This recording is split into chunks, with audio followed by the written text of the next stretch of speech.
this is a free market.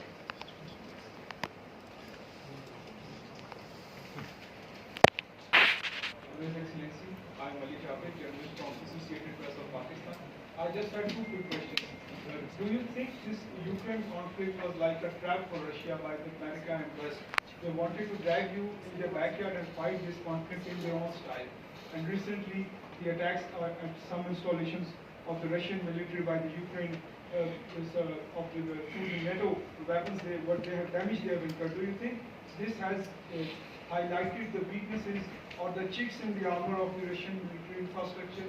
And my second question is,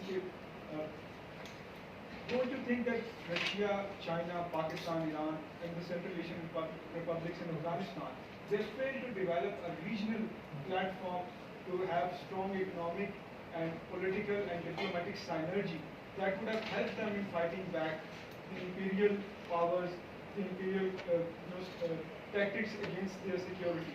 What's your take on that? First of all, I think that we should not cooperate against anybody. So I said that I don't care how they live because I'm a Russian. So I care about my country. But I wouldn't like, I don't think that it's in Russia's best interest to have alliances against anybody. So it's something wrong. Second, I think that most representatives of the American elite are sincere in their anguish, and I think this is just America's tragedy that neocons, ideologues, are in charge of their foreign policy. So they are like Bolsheviks, but with different radical ideas. But their behavior is like the behavior of Bolsheviks in Russia. So I don't think that they wanted us to invade Ukraine. But this is my personal. There may be some different ideas. But for us, there was no choice. As soon as our proposals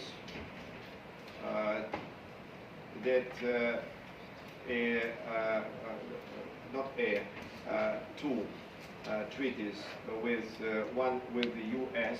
and the other with NATO on non-inclusion of Ukraine into NATO and security guarantees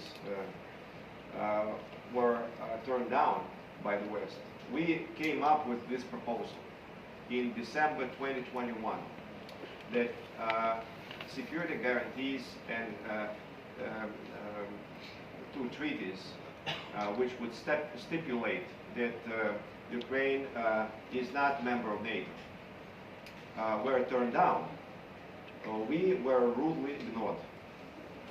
Basically, they told us, just take a walk. They were rudely ignored.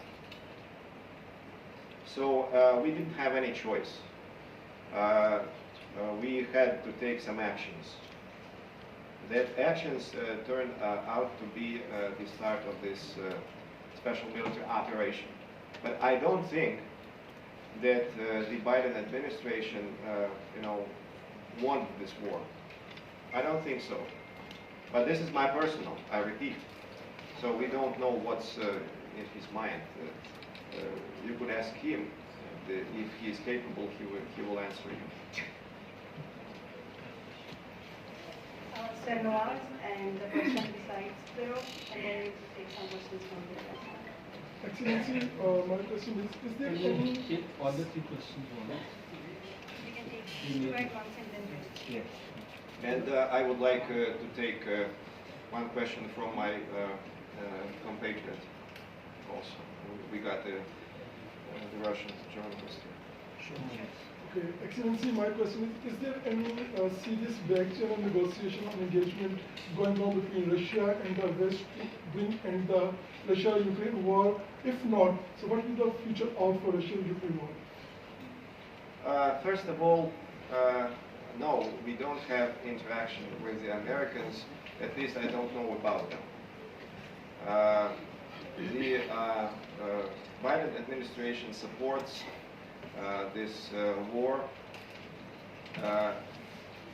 President Zelensky forbid himself to conduct any negotiations with the Russians. So there is a presidential decree. It's also not a secret. You can look it up. Easily look it up. So there is a presidential decree in Ukraine that would make it a crime for anybody who would conduct negotiations with the Russian invaders. As for the United States, I think they are just in a waiting mode. They just watching how it will play out, and then they will take a decision. But what I would like to say, since I do know that there are serious scholars present here, is that if we take a close look, Ukraine just don't have a chance. It doesn't have a chance. Take a look at the populace. So we are much stronger. So it's just a matter of time when we win.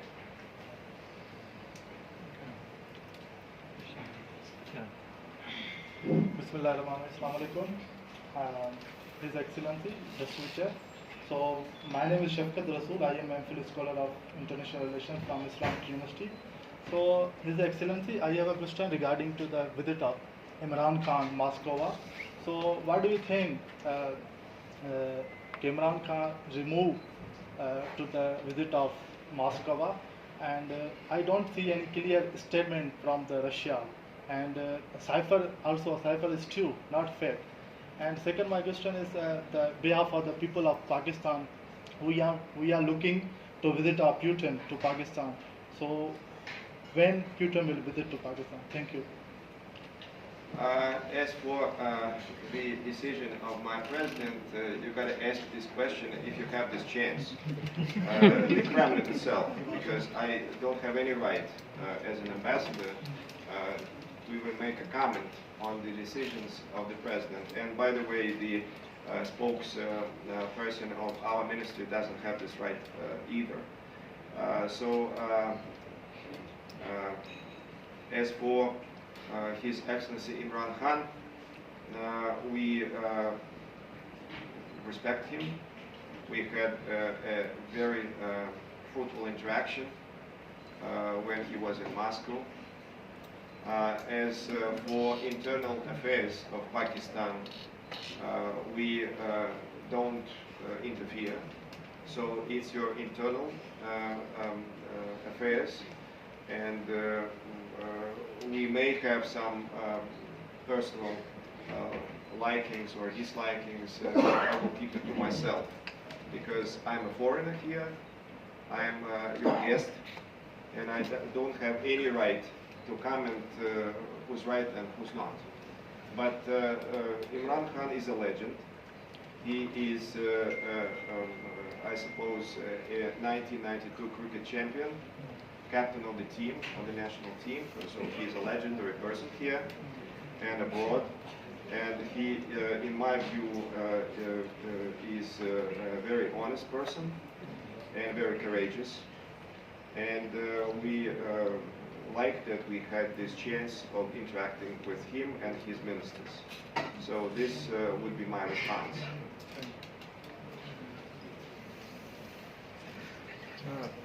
Ambassador.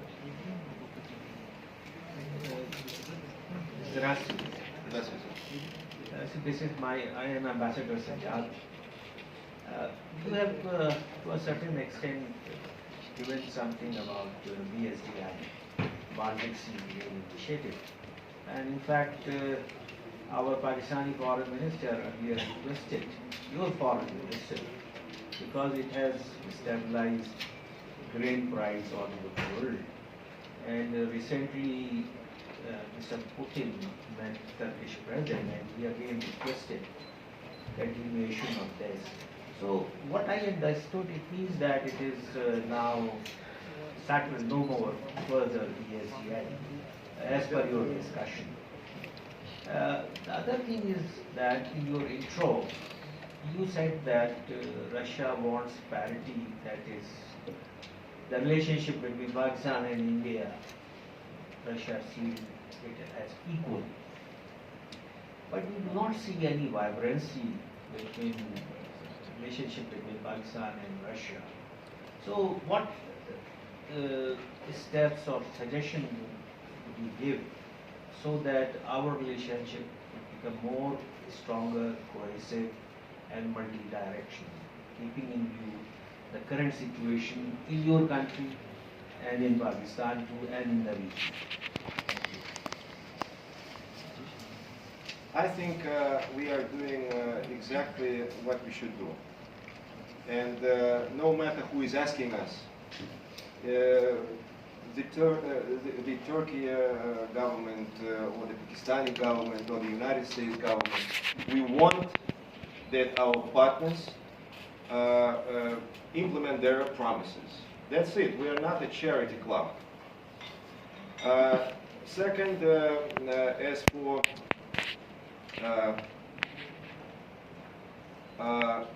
Russia, India, Russia-Pakistani relations, I have mentioned, sir, that we are learning to do that. I didn't say that we are doing that. I said we are learning to do that. It's a very gradual and painful process. And if you see, and I think that in most matters, it's just because of commercial considerations. Because we have a different, scale of interaction with India, and I hope that we will have approximately the same level of interaction with our Pakistani friends and partners. So, if my answer would be direct, I would say that we are learning. It's not, we're not there yet, but we are moving gradually, painfully, step by step, but we are moving.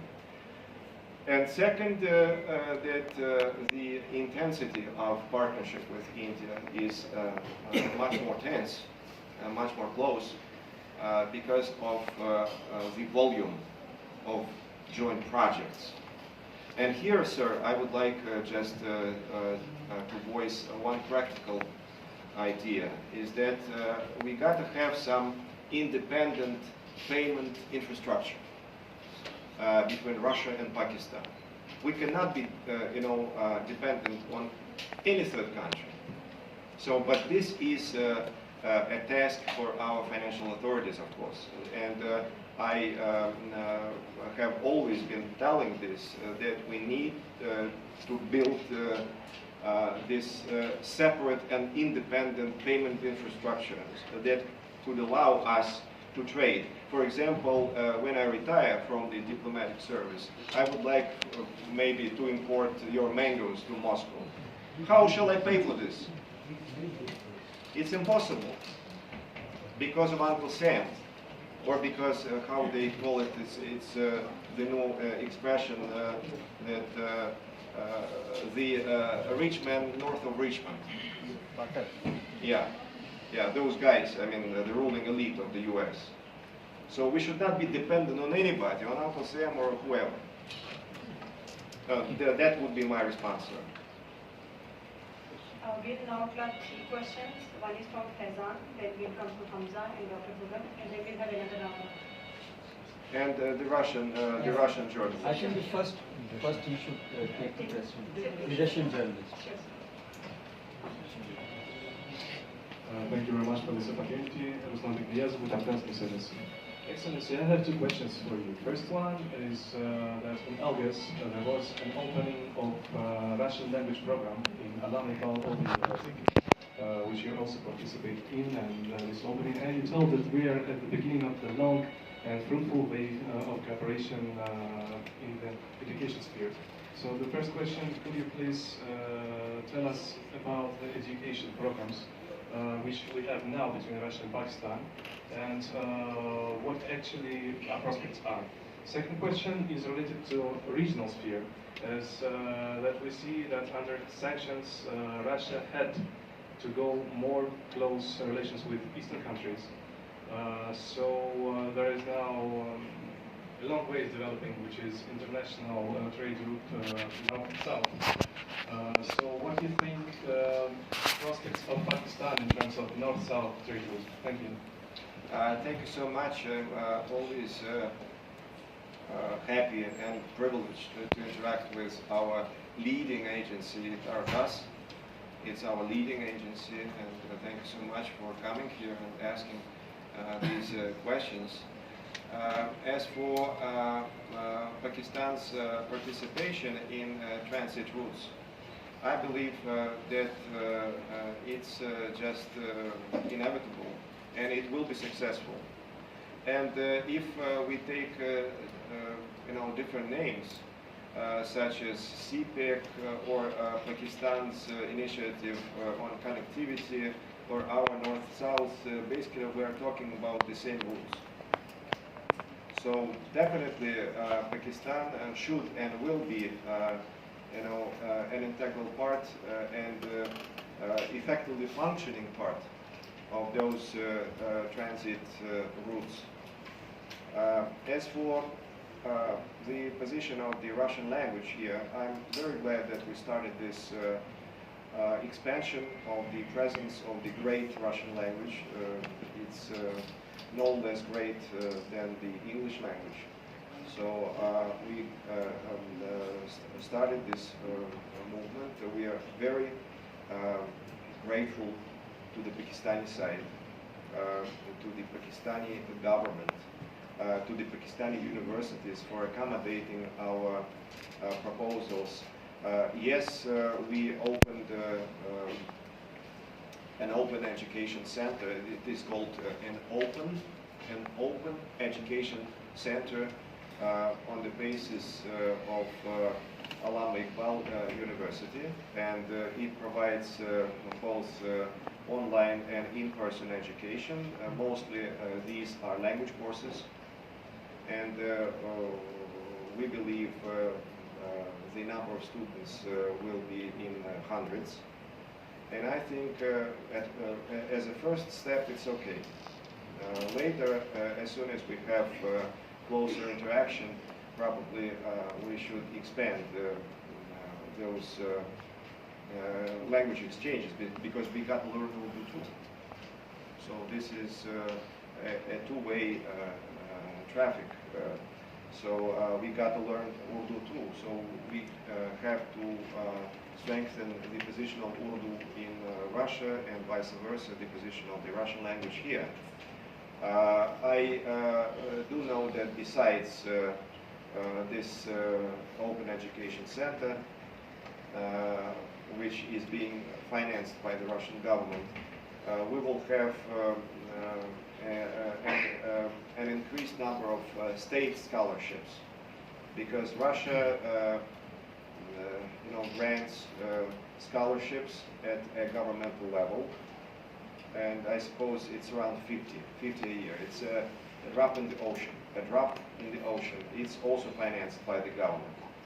But as again, as a person who likes free market and who doesn't like communism, I would like to say that my belief is the less government is the better. And we have to encourage, big universities. We got to encourage big universities to establish direct links and direct interaction. For example, just an example, Moscow University and Islamabad University, Azam University, for example. They should have a direct interaction, and they should have some direct exchange of scholarships, and it should be done not at the expense of Mr. Taxpayer, but it should be done at the expense of foreign investors, private investors. So this is my idea. I think that if we find the way to draw private investment in this sphere, that would be great. So it will be much more than the government can do, because the government has always a shortage of funds. We should not ask the government. We got to do something ourselves. Everyone may ask the question. Thank you so much, Excellency. I hope I'm audible. Thank you so much for such an insightful discourse, sir. One of the biggest concerns emanating out of the Ukraine war is regarding the possibility of a nuclear exchange. So, how credible are these concerns? Does Russia have an escalate to de-escalate strategy, and how robust is the command and control system of Russian nuclear command? Thank you so much. So if you don't mind, shall we take 2 more questions with this one? You're the boss. I am the guest here, so it's. So you're on it. So I would like to say, sir, that the possibility of us using nuclear weapons is defined in our law. Only in case the existence of Russia is threatened. So I don't see any circumstance that our existence will be threatened unless NATO starts direct military engagement. In that case, everything is possible. But I do believe that they understand. And here I would like to stress one more thing. That right now, the most sane and reasonable people are the military. The militaries everywhere. So they understand what it is like. They understand that this is not a computer game. So we got to be afraid of stupid politicians. Encouraged by the mainstream media with its very dangerous speculations. So these guys don't know anything, and they are pushing us to the brink of an abyss. It's very dangerous. I agree with you. But again, we are a traditional society. We understand our responsibility, and it's as our president and our minister said, there is just no possibility of that happening unless the existence of Russia is at stake. To Hamza, then Dr. Guram and the participants sitting left to Dr. Shiva. Pastor, thank you so much for your valuable remarks. My question pertains to the Ukraine crisis, but when we talk about Ukraine and Russia's justification for the special operation that you mentioned, I mean, there's a lot of talk about NATO's eastward expansion. But if we talk about the Azov battalion, which is in Ukraine, it's considered to be a neo-Nazi, fascist, racist organization. And there's documented cases of them actually attacking Russian soldiers and abducting everyone. So don't you think it's in Russia's interest to, yes, peddle with the narrative that, NATO is eastward, there is eastward expansion of NATO, but also highlight the atrocities that the Azov battalion is committing to try and make sure that, the case is far more compelling at the international level? I would like to thank you, sir, sincerely. Thank you that you know this, because this is an important, factor. And by the way, it's also easily verifiable what you said, because the Azov battalion was, banned in the U.S. as a Nazi organization. You can look it up, everyone. So it's an open information. And before this conflict in Europe the Azov battalion was banned in the United States as being a Nazi unit. I agree with you. This is a problem in Ukrainian society that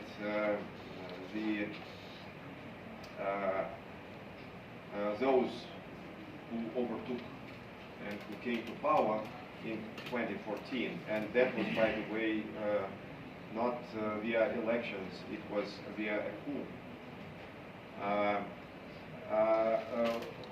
have been using those extremist groups as their muscles, just to do some dirty job. This is something which is terrible. I think that it was done with the support from outside, because definitely the West was interested in changing the regime in Kiev. They wanted to bring the pro-Western government, anti-Russian government, and they used those guys as muscles, just as a means to achieve that. I know for sure that there is no love in the West for Nazism. I would like to state that just directly. But they used them to achieve their geopolitical goals. But since I am in an audience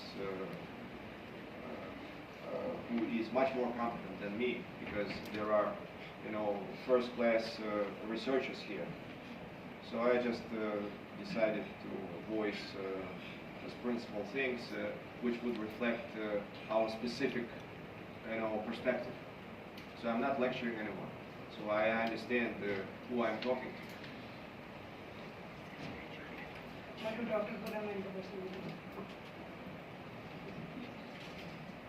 Thank you so much, Excellency.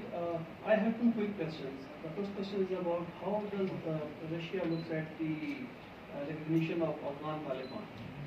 And the second question is about the Indo-US strategic alliance against China. So, keeping in view the fact that India as well as China are the strategic allies of Russia, so how do you look at the Indo-US strategic alliance against China? Thank you. We'll take two more questions along with this one.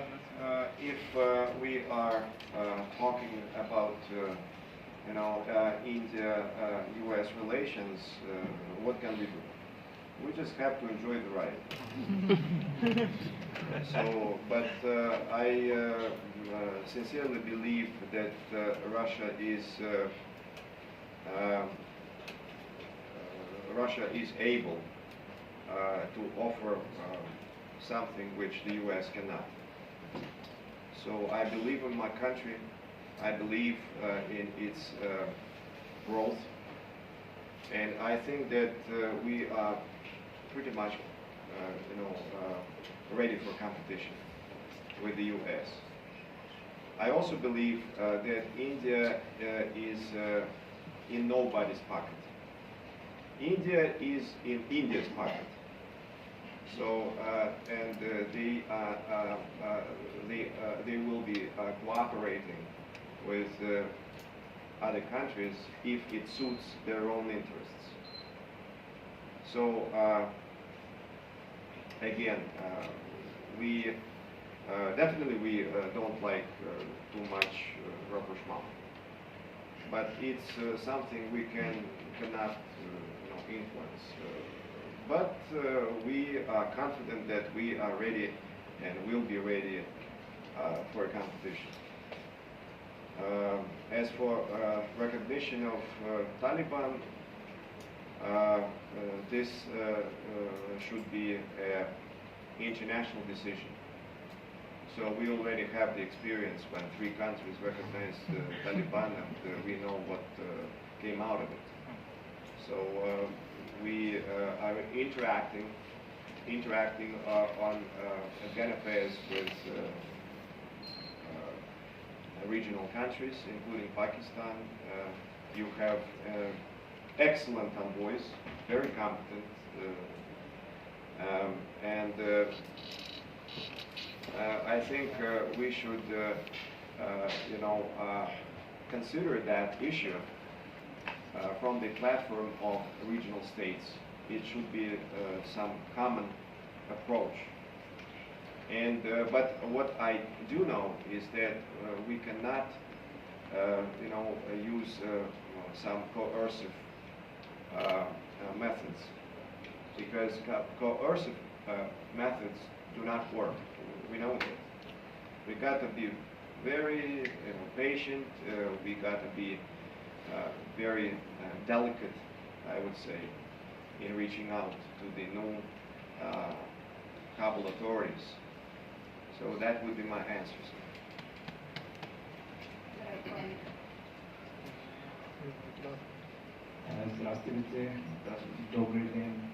Excellency, this is Ambassador Danila Ganich. My question is again about the situation in Afghanistan.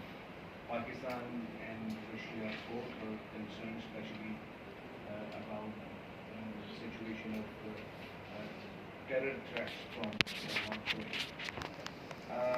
I have seen some reports that Russia has proposed another regional forum, regional fight forum, in which Pakistan, Russia, China, and Iran are part of it. My question is that what is different this forum offer? Because we have seen lots of other regional forums, like the Moscow Forum, like the neighbors of Afghanistan, and coordinated forums.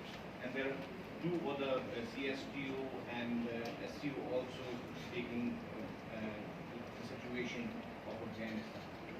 So this is the one. And the second, what is the response from the remaining parties about inclusion into the region fight forum?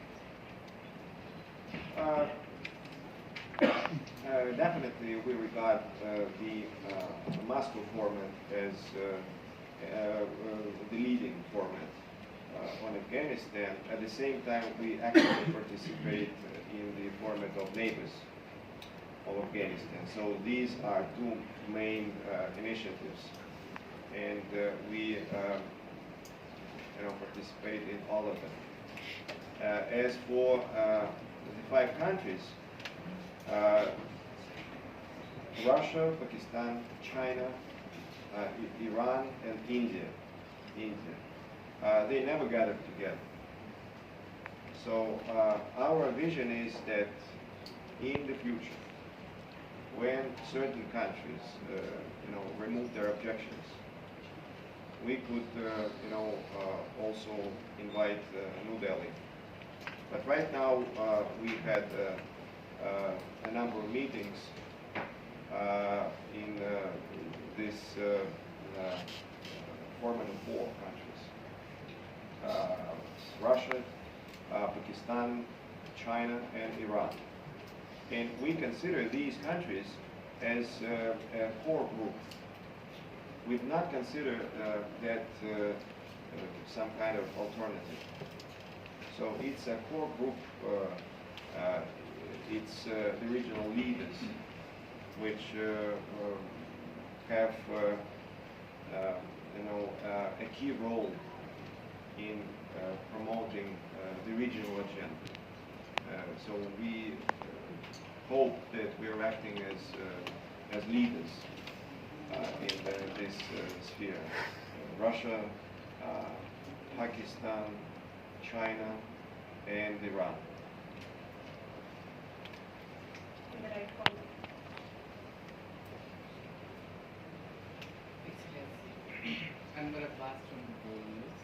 I just want to know clearly about Donbass and Crimea, the future of Donbass and Crimea, the regions, that a reason of conflict between Ukraine and Russia.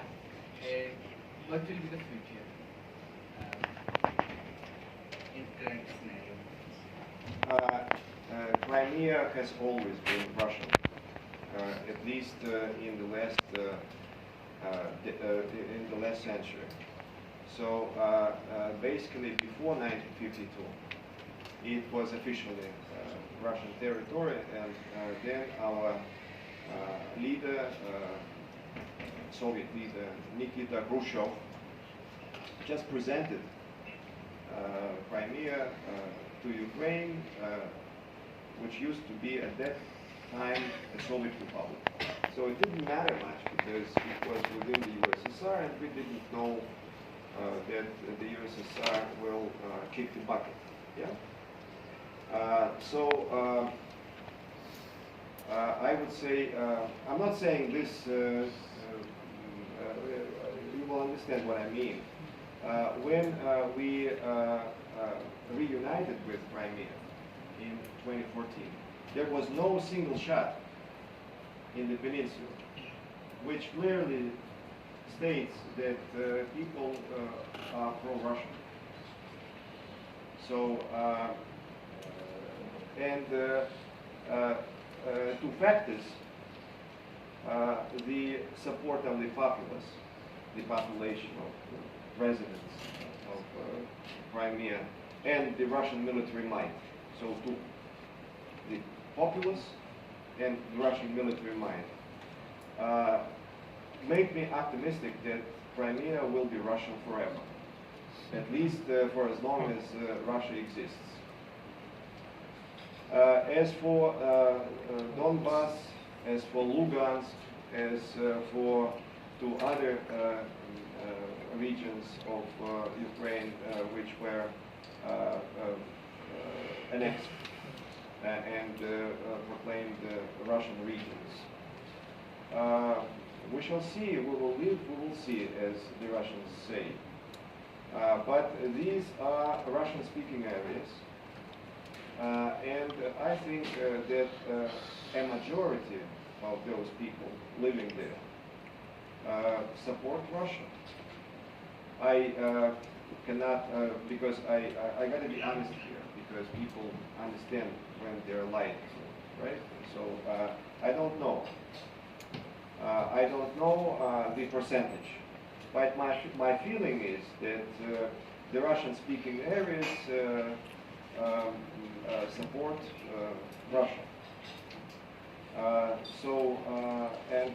Since I do believe that Ukraine is no match in terms of census, you can be 10 times hero, but if you are weaker 10 times, so what can you do?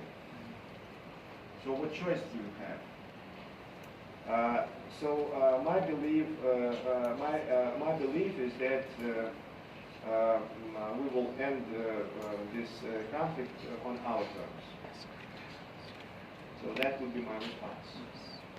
We will take two more questions, yes, from the audience on the side, and then I would take the opportunity to ask the last question.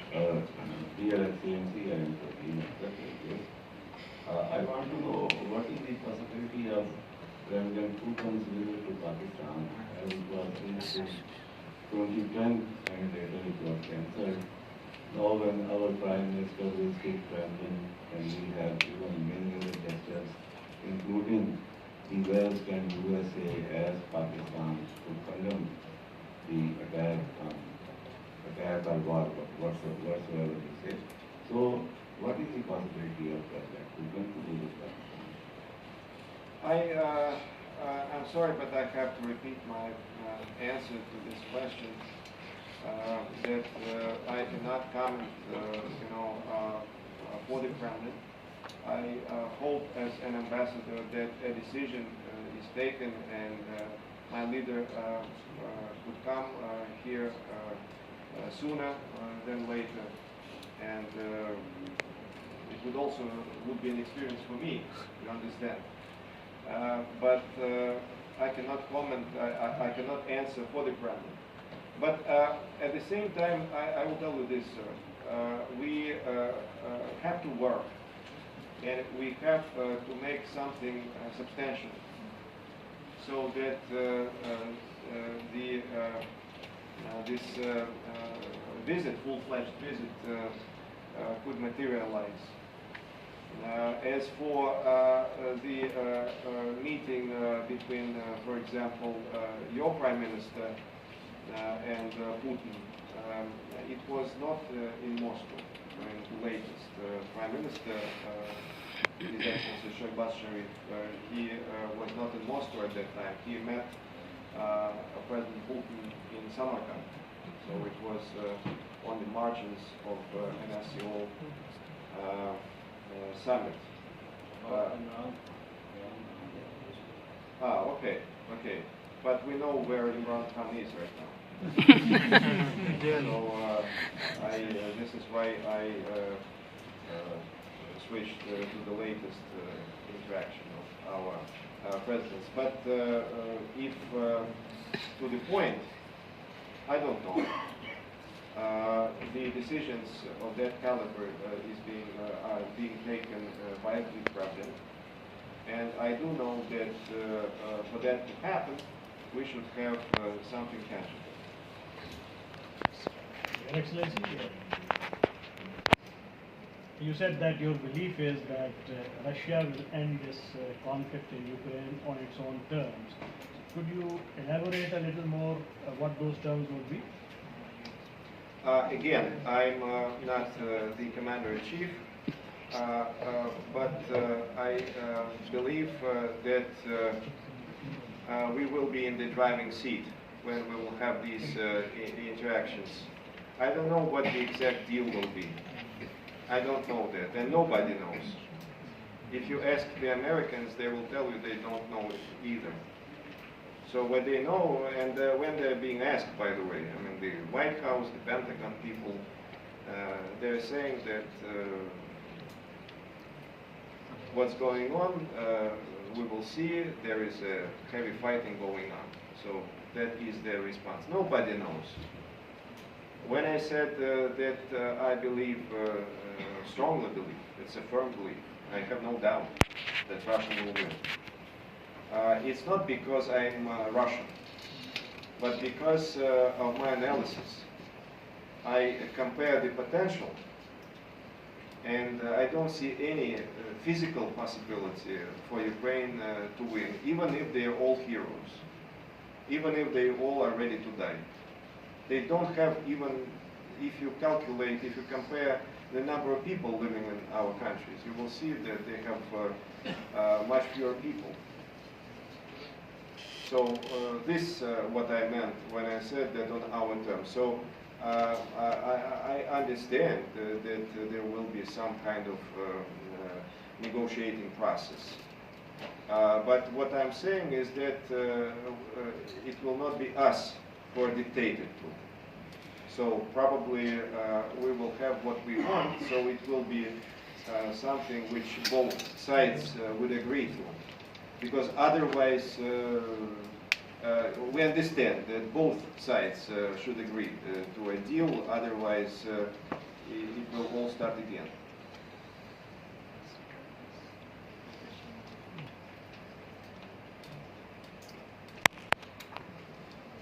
Thank you very much, Excellency. Thanks for my letter. Half of my question is already answered by you. I am Ouster from Iran Press News Agency.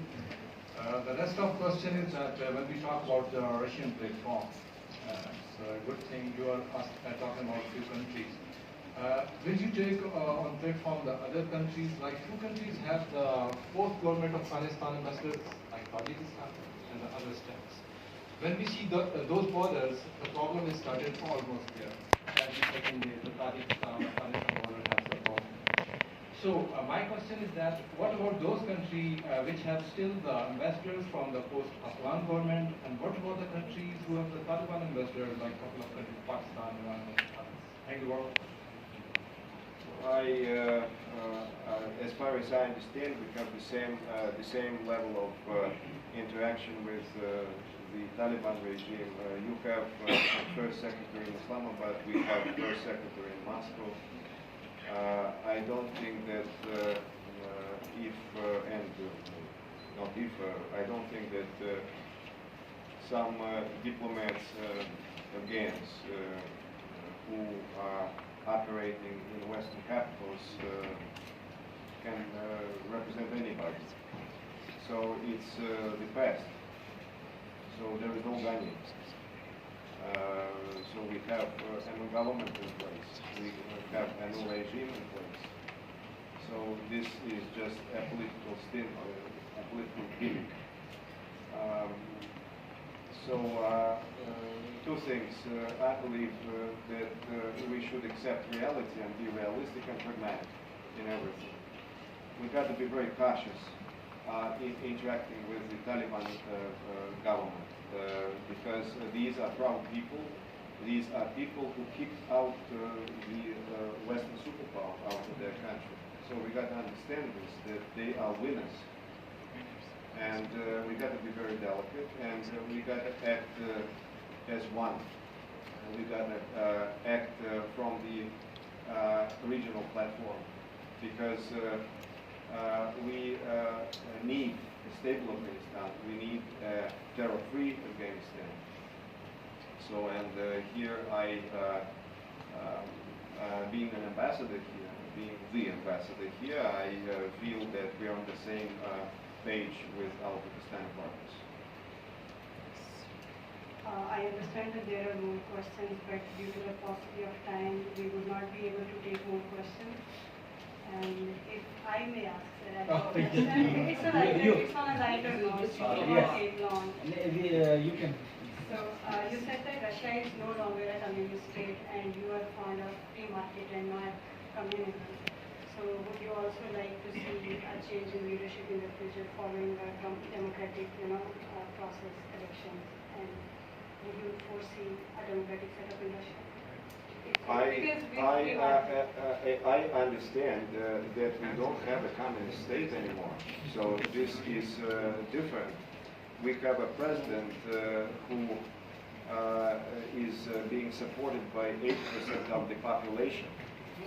So we have our problems, we know them, we identify them, and we take on them.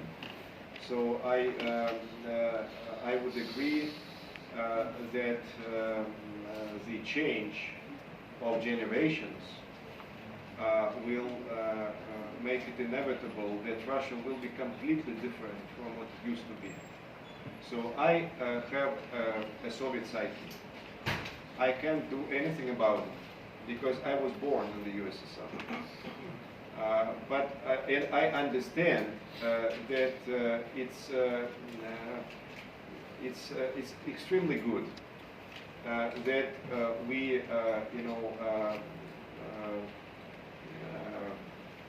started some capitalist reforms, and that we have a different country. I think that was correct, right. But even if I understand this, I cannot act as young people who are growing up with new psyche, with new mentality, which were born free.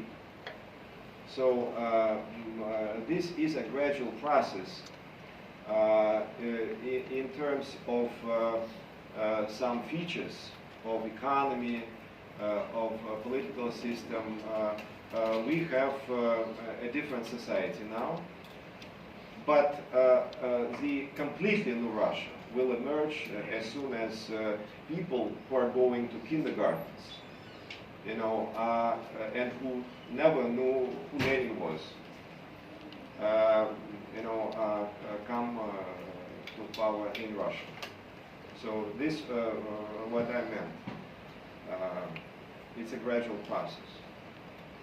Thank you, sir. One strictly last question. This will be the last question. Ambassador, on your right side. This is Azaz Singh. I work for Pakistan's largest media network group. Ambassador, I want to know your opinion.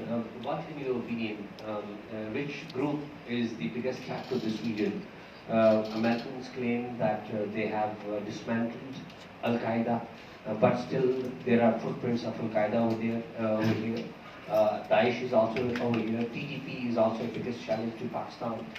So, in your opinion, which terror group is a biggest threat to this particular region in Russian? First of all, if I know the answer to your question, I would be not Ambassador Ganich, but Colonel Ganich, right? On a serious note, I would say that I don't know. I think that, as always, the most dangerous actions could be expected from people who are, autonomous and who are ideologically driven. But this is common knowledge, and I don't know what the TPP is. It's a conglomerate of different groups. We may bond together and raise this flag and call ourselves TTP. So what I'm saying is nobody knows the exact hierarchy and the exact interactions of those groups. And I suppose that even in the intelligence community, sometimes people are maybe making things up, because it's extremely difficult to understand what's going on. It's very difficult to say how many groups were under the banners of Al-Qaeda and then switched to a more popular brand of ISIS. So nobody knows. But I do know that you cannot, get into the head of a person who is ideologically driven and who decides all of a sudden that he should blow himself up.